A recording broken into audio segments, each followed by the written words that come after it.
Hello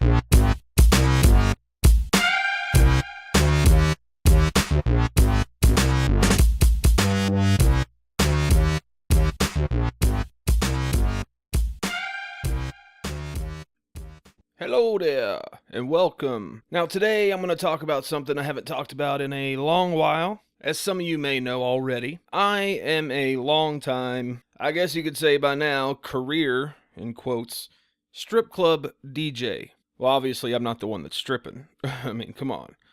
I would make all the money. It would just, it wouldn't be fair to everybody else. So I stay in the DJ booth with the MP3s and the CDs and the whatnot and the lights. I control the show. So recently, well, not even just recently, it's been happening for probably the last, decade or so. A lot of dancers, entertainers, performers, strippers, whatever you want to call them, have sought out litigation against clubs on the whole grounds of independent contractors versus employees. So in these situations, these girls that have potential to make thousands of dollars a night, yes, thousands of dollars a night in some situations, they want to squander that all away for minimum wage. So ask yourself, is it the girls that are making thousands or even 200, 300, 400, 500 a night? Is it those girls that are going after a minimum wage guarantee? Or is it the girls that just aren't cutting it anymore? So this is the most recent example of this ridiculousness. There's an article here, but they also have a video to go along with it. So let's check out the video. Right, and Kathy, this is just one of 5 clubs here in the Denver metro area that are named in the lawsuit. It alleges that the dancers who work here, instead of getting paid to work here, that they have to pay to work. This 26-page lawsuit filed in district court Friday involves hundreds of dancers in 20 strip clubs across 8 states. Defendant VCG Holding Corp. operates 5 clubs in Colorado, where attorney Mari Newman says exotic dancers are exploited. In many cases, dancers are young women, oftentimes single mothers, who are doing their best and are working and working and working and just can't get ahead. And these clubs that are very, very well funded take advantage of the dancers because they know they can. No, look, I don't know anything about these clubs. I've never worked at any of these clubs, but if they're anything like the clubs I have worked at, these girls know what they're signing up for. They are told up front, there's these fees, you pay per, dance or VIP room session. You pay a portion of that to the club. You pay a fee to work. Sometimes there's a DJ tip out. So, most clubs don't even do a DJ tip out anymore. It's kind of like an unspoken rule between the dancers and the DJ. Like you realize that I help you out, so you help me out. It's that sort of arrangement, but there's no mandatory tip out, which is another thing they're going to get into, which was disingenuous here. But no, there's no taking advantage. There's none of that. There are some clubs that are harder to work for than others because there is misogyny, there is sexism, there are assholes everywhere in the world. That doesn't make it right for you to sue and hurt our industry just because you're not making money and you want, for some reason, to make even less than you could if you just said, fuck it, I'm going to go work at IHOP or Waffle House or whatever. Take advantage, she says, by charging vulnerable women to work there rather than paying them. The class action suit alleges that yeah, they charge them to work there because they're giving them a space to work.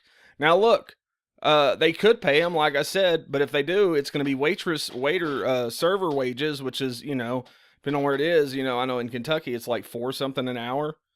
So, because they get tips, which is ridiculous. It should be just, in my opinion, it should be minimum wage and you get tips if you want to, the tips shouldn't even matter. But again, would these girls rather have the potential of making hundreds of dollars a night, maybe even thousands, depending on the club you work at? Would they rather, get $5 an hour, basically, with the hopes of getting those tips, which they would have to claim, or else the IRS is coming after you. Right now, you're an independent contractor. You kind of fly under the radar a little bit. You still, you're still on paper somewhere, but it's harder for them to know, about what you're making. Having to claim those tips, it makes it a little more difficult. at the start of each shift, Dancers are required to pay a stage fee, then additional fines for each dance they perform, more fees for VIP fines? rooms, and are even charged for the water they drink on the job. On top of that, Newman says dancers have to turn over part of their tips to other workers. This is so disingenuous. They said they have to pay additional fines for each dance they do, or whatever the hell it was she said. No, it's not a fine. But yeah, it's like a barber renting out the barber chair that he works with in the barber shop. It's like a tattoo artist having to pay shop fees and all these things. It's not a fine. Not only are the clubs getting away with not paying the dancers, they're then using What would the they pay dancers' them? own tips to pay the DJs and the bouncers. The entire model is so profoundly unfair to the dancers. Oh, boo-hoo. No, the DJs and the bouncers get paid by the club. Again, the dancers tip, same as you do a waitress or whatever, for doing basically favors, for servicing them, for bouncers protect them, DJs help them make money. The club does pay that. That's why the tipping's not mandatory. The club does pay the DJs. And again, I don't work for these clubs, but I know people that do. And I've heard from a lot of people that work at these clubs that they're talking about here that it's the same situation that I'm in. There's no mandatory tip out, but it's it's if you want to tip, that's cool. It's awesome. Please do. It's so disingenuous. This attorney is clearly has an agenda, has heard about these other cases that have been won, and is basically an ambulance chaser and is trying to make a few quick bucks. And well, we'll just keep going. It's really mind-blowing. CBS 4 left messages for the Adult Entertainment Club operator CEO Sunday, but did not hear back. We also sought comment from local club management, who politely declined. Yeah, because it's bullshit. Like, every bit of this is bullshit. They have no reason to comment or to respond because this shit is stupid. And again, you're telling me the girls would rather make $7.25 an hour or less than that, $4.25, $5 an hour because they get tips? Fuck off with that shit. If they knew they were going to make that much money, they wouldn't have signed up. And the suit is asking for back pay for all the dancers that attorneys say should have been earning at least minimum wage the entire time they were working here. But Newman says the ultimate goal of this lawsuit is actually just to change the way the industry operates. We're live in Glendale. Melissa Garcia, CBS.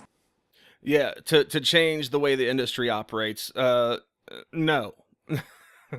You change the way the industry operates, the industry will be no more. I'm sorry, but that's just how it is. The potential to make thousands of dollars versus a guaranteed $7.25 an hour or $5 an hour waitress pay, you're not going to have any dancers. The reason they sign up to do this job is because they want to make those big bucks. And it's ridiculous that these girls who feel so entitled want to ruin it for everybody else just because they didn't have what it took to make that kind of money. If you come into the strip club and you spend a couple weeks giving it the old college try and you don't make any money, get the fuck on with your life. Go work at IHOP. Go work at Waffle House. Get a factory job. I hear Amazon's hiring right now. So let's check this article out that accompanies this video. So I guess this woman, her name is the one that I guess started this whole thing in Denver. Her name is Georgina Santich. After working for the club for 9 years, when Santich failed to meet the company's appearance standards, she was fired. So, here's what happened. Strip clubs, they want to employ girls that are going to bring them money. And I guarantee they didn't look at her and just say, oh, well, she's gotten ugly, we need to fire her. They looked at her and said, well, she's not making money. Why is that? And they say, well, she's probably gotten a little chubby. She's been there for 9 years. Maybe she had a couple kids along the way. I don't know. I don't know this girl. Maybe I'm wrong. But 9 years is a long time. In strip clubs, that's an eternity. Trust me. I've been working in one for 17 years almost. I've been working in many. I've worked in quite a few. But one mainly off and on that whole time. 17 years. I've seen maybe 12 full rosters of girls completely change over. It's like every couple years or like every year and a half, you're dealing with a completely new roster of girls. My thing is, like, look, we don't go out and recruit these girls. Sometimes you'll go to other clubs and, it's bad practice, but if you see a girl there that's hot enough, you might try to coax her into checking out your club. Everybody does it. It's frowned upon, but everybody does it. That's the closest thing to recruiting that anybody really does. So to say they're being taken advantage of, that they're being lured into these jobs or whatever, it's completely ridiculous. They come in there, they set up their own auditions, they set up their own schedules, they know what they're doing, they know the potential for money making, and that's pretty much where it ends. Santich is the named plaintiff in a class action lawsuit filed Friday by Denver civil rights attorneys Mary Newman, Daryl Kilmer, and Andy McNulty. A federal judge must certify the lawsuit as a class action. The class encompasses more than 500 women, the lawsuit says. The case highlights the exploitation of one of the most vulnerable groups of employees, young women working as dancers in adult entertainment establishments. But again, we're not out there recruiting these girls. We're not out there begging them to come work for us. They, especially today with the, what do the kids call it today? The hippity hop. But no, like the hip hop music makes strip clubs look fucking awesome. It's like this whole culture, there's a lot of girls that come in now that just want to strip because it's in hip hop videos. They're like, oh, I want people to make it rain on me. Money is the driving force here. That's what it's always been. The potential to make money is always there if you're a people person. Most of the girls over the years I've seen that couldn't cut it as a stripper, as a dancer, have been incredibly socially anxious, like antisocial. Introverts, but the extroverts make bank, even the not as pretty ones, because they're outgoing. Because dudes, at the end of the day, a lot of the times just want a chick to pay attention to them and show interest. I know it sounds silly, but sometimes that's all it takes. So again, I can only imagine if these girls weren't making money, this 500 women that are in this lawsuit weren't making money, they weren't trying. Or whatever the case, maybe the club's business sucked, in which case, go to a different club. If there's no other clubs to go to fucking Walmart. They seek reimbursement for unpaid back wages, overtime pay, fees, and shared tips on behalf of strippers who performed at the company's clubs the past 3 years. Back wages, overtime pay. I mean, look... I don't know how these clubs operate, but I don't know very many dancers that are doing overtime. I'm sorry, I just don't. To my ladies out there that watch this, that listen to this, I love you. But I know you ought to be laughing with me too. How many of y'all are really putting in overtime, right? Hell, half the time you're lucky if they even fucking show up. Especially Monday through Thursday. I mean, if you want to make minimum wage, there are places that do that. That's never what the strip clubs have been about. Pretty girls, pretty women go to work at strip clubs to make money that wouldn't normally be able to make anywhere else. Santich and other class members were obligated to support themselves exclusively through the tips received from customers for performing exotic stage, table, lap, topless, nude, and or VIP room dances, the lawsuit says. I mean, they don't have to do anything. Again, they are independent contractors. The only thing they're required to do is pay that house fee and pay the percentages on the things that they do. They could collect stage tips all night long. Most clubs I know of don't have a tip out for the money they make on stage. Girls at my club every night get hundreds of dollars thrown on them. People make it rain. All that money's theirs to keep. I know every club's different. I'm not trying to say that other clubs don't have crazy stage tip fees, but I've never seen a club that does. So, I mean, realistically, in that world, they could go up on fucking stage, and make their money that way. Defendant's business model is predicated entirely on the exploitation of Santich and other class members in order for the companies and their owners to earn a profit. You can't tell me that a feminist didn't put this lawsuit together. I mean, didn't that woman in the video look exactly, like somebody that's kind of a crotchety old feminist? Like just any straw that they can grasp at to say women are being exploited. How are you being exploited? That's one. I just want, if you're a stripper out there, if you're a dancer that's involved in one of these suits, or you support these suits, in my comments below, explain to me how it's exploitation. You sign up for it. You know what you're getting into. You sign on the dotted line. How is the club exploiting you? Explain it to me. Maybe I'm wrong. I'm totally up to being proven wrong. Fees, fines, and additional fees and charges added up, so much so that strippers often recouped less than minimum wage, the lawsuit says. They didn't have they didn't have what it took. Why did they stick around so long for that to happen? Go on, have a Coke and a smile and shut the fuck up. Strippers have to pay house fees to the club ranging from $30 to $60 each night depending on their time slot. The higher fees are paid for premium late night time slots, the lawsuit says. Santich was required to use valet parking at $5 a night, and because she didn't have access to drinking water, she had to pay $6 for bottled water. Look, I have to pay $3 for bottled water. Is that fair? I use my voice all night long. I should get free bottled water. I do get free water out of the tap. I bet your dressing room has a sink. Put your head under the faucet and get a drink. Come on. The club has to make money at the end of the day. If the club isn't charging these fees and all this shit, even though they're selling alcohol, which again doesn't pay for as much as people think it does, alcohol pays for the alcohol itself, the Coke to mix it with, and Coca-Cola, mind you, to mix it with, and the bills, the light bill, the fucking water bill, shit like this. The fees that you're paying them to work there go for maintenance and paying the employees and who knows what. There's all kinds of, clubs are expensive as fuck to run. If they were just to pay you all minimum wage, they wouldn't exist. They would have to be offering a lot more than just alcohol to be able to pay you all, plus pay for all the other shit too. Plain and simple. So there's an agreement between dancers and clubs that you're going to work there, you're going to rent out your space, you're going to make money, you're going to do everything you can to make money for yourself and for the club. And if you can't do that, then don't let the door hit you where the good Lord split you. That's the way it should be. But these girls just want to complicate things. $6 is a bit much for bottled water, I will say that. That's a bit ridiculous. $5 for valet parking. I mean, look, if it's a big place, and honestly, $5 is a small price to pay for safety.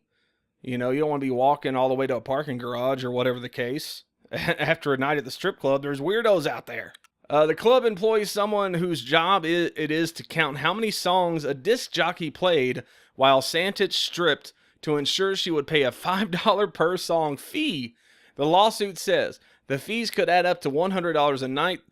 Strippers had to pay the club $5 of the $20 table dance fee. These are all normal fees, except for that DJ thing. I've never heard of a club that does that. She had to pay $150 an hour to the club when she danced in a VIP room, which cost clients $450 an hour. Strippers who failed to dance on stage on schedule were fined $50. When Sanchez worked 12 hours a day, she was not paid overtime, the lawsuit says. Okay, but are you working 12 hours once a week? Twice a week?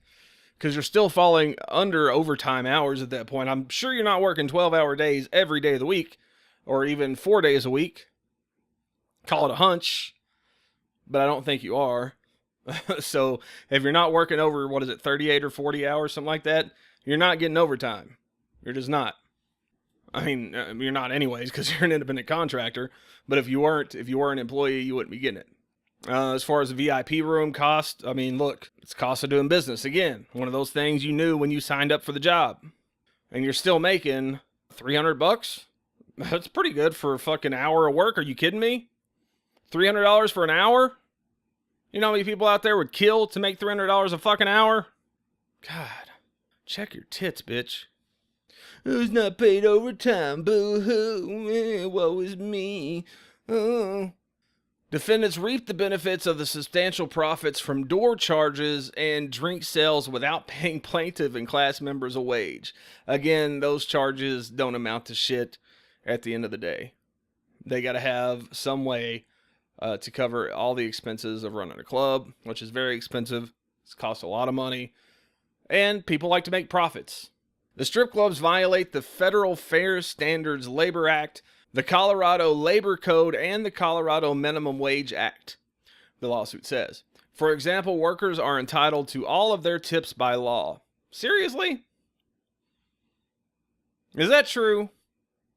Because that blows my mind. Because if that's the case, I'm moving to Colorado. I don't know if they end up winning this suit, maybe I won't. And just to be clear, like, I have no problem with dancers, entertainers, whatever, making a minimum wage or a server's wage. Like, I see no problem with that on paper or in the concept itself. But that could end up screwing people over, depending on the state. I guess there are places that have tipping laws where you don't have to claim your tips. That seems to me like it would just be a state level thing. It doesn't make much sense to me that you could make, hundreds of dollars or thousands of dollars in tips and not have to pay income tax on it. I mean, this is America. We do have the IRS, and they love their money, and they don't like you having money that they don't know about. If that's something that happens in Colorado, that they're allowed to keep all their tips, or then, maybe, minimum wage or server's wage plus getting to keep all the tips they make at work would be awesome. They get that guaranteed money, plus they get a whole shit ton more. I don't think it's like that everywhere. These minimum wage rulings end up really fucking over clubs and fucking over the dancers that were perfectly happy with the way things were going. I think we'll come to find out, as a lot of other clubs and entertainers have, that it ends up screwing you more than it ends up helping you. And also, there's the argument that these girls have no interest in working at clubs anymore after this. So it's kind of like the whole situation of what we're seeing now with these extreme social justice warriors going after comics that they don't read, going after video games that they don't play, trying to get them to change the way they do stuff just because they don't like it. And then whenever Marvel starts putting out these ultra progressive, quote, progressive SJW themed comic books, and they don't sell, whose fault is that? So again, you have here these entertainers, these dancers, that have no desire to go back to the club life, to have no desire to go back to working in clubs. They end up fucking over the girls that like the way things are into having to follow this system of minimum wage and claiming tips and getting the fuck taxed out of them, simply because, they got mad that they didn't make the money they thought they'd make. Strippers had to wear approved outfits and heels at all times. Yeah, that's what a fucking strip club is. You wear a skimpy outfit, you wear heels. That's the fucking dress code. Get the fuck out of here with this shit. They were forbidden from using lotion. Yeah, you know why? Because that shit gets on the poles. It gets on the floor, and some fucking other stripper gets out there and falls on her neck. And then they have a real lawsuit on their hands. I'm sorry, I'm getting mad. I shouldn't be getting this mad, but this is my life. This is my career. This is something that I know a lot about. I've been doing this shit for 17 years. I've been watching these suits as they happen, and they're all bullshit. And it finally all bubbled up inside, and I'm like, this is just ridiculous. Now, again, I don't know these girls. I don't know their situations, but I know the type. I've been around this business long enough. I've seen it happen. I've been through this, not personally before, but I've known other people that have. And it's always the same story.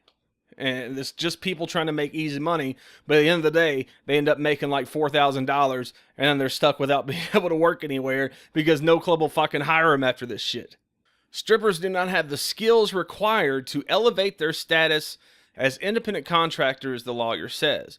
They were not selected based on their dancing experience or skill, it says. No, they're selected based on their ability, their willingness to get fucking naked in front of strangers. Nobody gives a shit if a stripper can dance.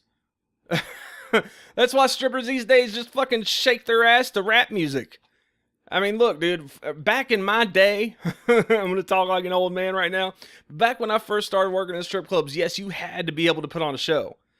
Whether you did pole tricks or you did a good floor show, you had some kind of theme. You come out dressed up like Batgirl and you had some crazy music that fit your theme, shit like that. Drove customers crazy back in the day. They throw money at you, but these days all they want is some fucking Fetty Wap and some twerking, and you're good to go. So no, all you need to do, can you take your clothes off? Get up there and audition on the stage, sweetheart. Can you take your clothes off in front of strangers? Yes, I see you can do that. Can you at least move around a little bit to some music? Yes, I see you can do that. You're hired. That's it. What does that even mean? not selected based on their dancing experience or skill. No shit. What the fuck is this? PT Show Club fired Santich on February 13th after working at the club for 9 years when she did not meet the club's physical appearance requirements. Clubs have a reputation to keep. Well, I mean, look, it's a harsh world. You know, it's a very vanity-centric career. You know, I mean, that's kind of the nature of the beast. I'm a big fat dude. You know, no Chippendales or male reviews want me to fucking come dance. You know, like they would shoo me away. What am I supposed to get mad about that? No, that's just how the world works. You know, I mean, again, and there are guys out there that like, you know, bigger girls or even homely, plain Jane looking girls. But at the end of the day, some clubs have a certain standard that they want met. And for 9 years, she must have met it. But something happened in that 9 years. She probably got to stay on longer than anybody else normally would because she was a veteran. You know, a lot of times these girls that have been around for a while get to stay on longer just because they've developed friendships. You know, but eventually something happens. You know, maybe they let themselves go a little bit too far and you got to cut the cord. That's just how it is. So I got this other article here, which is a little bit older, I think. Yeah, this is from last year in December. It's in Baltimore Sun. Strip club dancers are suing clubs over pay and winning, which is ridiculous. In New York City, more than 2,000 dancers who worked at Rick's Cabaret between 2005 and 2012 were awarded $10.9 million in a class action lawsuit they brought against their employee. Now, let's break that down. For you girls out there that are thinking about doing this kind of thing, like, oh my God, $10.9 million, where do I sign up? Well, when you consider that 2,000 dancers divided by 10.9 million is only $5,450 per person, and that's assuming that everybody got an even amount. I mean, I'm thinking some girls probably got more depending on how long they worked there. You know, there was probably factors, or maybe they all just got the same amount. I don't know, but you're gonna risk your ability to make so much more money than $5,000 just based on this whole concept that you should have been paid an hourly wage. When it's laughable. Why? Why do you all do this? And why are you ruining it for everybody else? I keep saying it, but it just makes so much sense to me. If you don't have what it takes, there's the door. Go on somewhere. So, I mean, I don't really know. I just had this article up here to make that one point about the $5,000 because I thought it was funny. In closing, I just want to say to dancers, DJs, managers, everybody out there that works in the industry that I work in, let's not fuck this up for everybody else. You know, let's all keep in mind why we sought this career out in the first place, which was to make money that we couldn't make at any other job. Honestly, I mean, let's be honest about it. You know, nobody signs up to be a stripper, a dancer, to make a minimum wage, and you know it. You know it. But the only predatory, exploitative people that I see here are these lawyers that are pursuing these cases. I'm sorry. But it just comes off very ambulance chasery to me. You know, just, we'll pull anything we can out of a hat to get you the settlement. But at the end of the day, these lawyers are probably going to end up making more money than even the girls that they're fighting for. It just seems very disingenuous to me. So while these lawyers are lining their pockets and getting minuscule settlements for these dancers that feel like they've been wronged and exploited and whatnot, they're killing the industry. You know, they're killing something that should be fun and a good time. You know, not exploitive, not taking advantage of anyone. You know, everybody's told exactly what they're signing up for when they sign up, when they take the job. Everybody knows. You know, nobody's out there forcing people to be strippers. You know, if you're sitting there, ladies, and you're thinking, oh, man, I'm just not making the money I thought I'd make, or I'm not making the money I used to make, instead of going to a lawyer and being like, you know, I work at this place and they don't even pay me. They make me pay them. You know, like you didn't know that was what you were signing up for. Instead of doing that, how about you just go to your manager, the person that runs the place, the person that handles the money, and you say, look, I know I haven't been making as much money for you as I should be. Do you have any ideas of how I can up my game? Go to your DJ. Your DJ probably has some great ideas, especially if he's been there for a long time. We know some shit. There's a lot of new DJs that probably don't know some shit, but I know some shit, and I know a bunch of other DJs that do too. Talk to people. Be like, what can I do to make more money? Or, plain and simple, bounce. Just get the fuck out. And I guess that's all I have to say about that. Thanks for watching. Thanks for listening. Talk to me in the comments below. Tell me what you think about this stuff. If you're not somebody that works in the industry, tell me. I want to hear your thoughts. Do you think the girls should be paid minimum wage plus the tips they make? Should they have to give a percentage of those tips to the club or to the DJs, whatever? We'll talk about it. We'll debate it. Hit the like button, subscribe, check me out. I do gaming and all kinds of cool stuff on this channel. I also have a podcast channel called dubcast.tv. You can find that on the internet. You can also find it on YouTube, dubcast TV. The TV is uppercase. I guess you guys can go on out there and do some cool shit. Just watch out for the potholes. This video is brought to you by dubzlist.com, where I, Tony Dubz, scour Amazon and countless other online retailers for the coolest, most unique products known to man. Use it as a gift guide for those who have everything, or be selfish and keep it all for yourself. From naughty adult toys to pranks and gag gifts, from mind-blowing scientific gadgets to kitchen helpers, computers, collectibles, games, apparel, sports gear, and everything in between, dubzlist.com is your portal to all the shit you never knew you needed. Dubzlist.com is used as a means of support for the dubCast and Tony Dubz YouTube channels. So if you like what you see here and want to help out, simply bookmark the site and buy the featured products, or click through the affiliate page and shop for anything you may need from dozens of sites, including Amazon.com. So from the bottom of my cold, cold heart, thank you for your support of these channels, and happy shopping.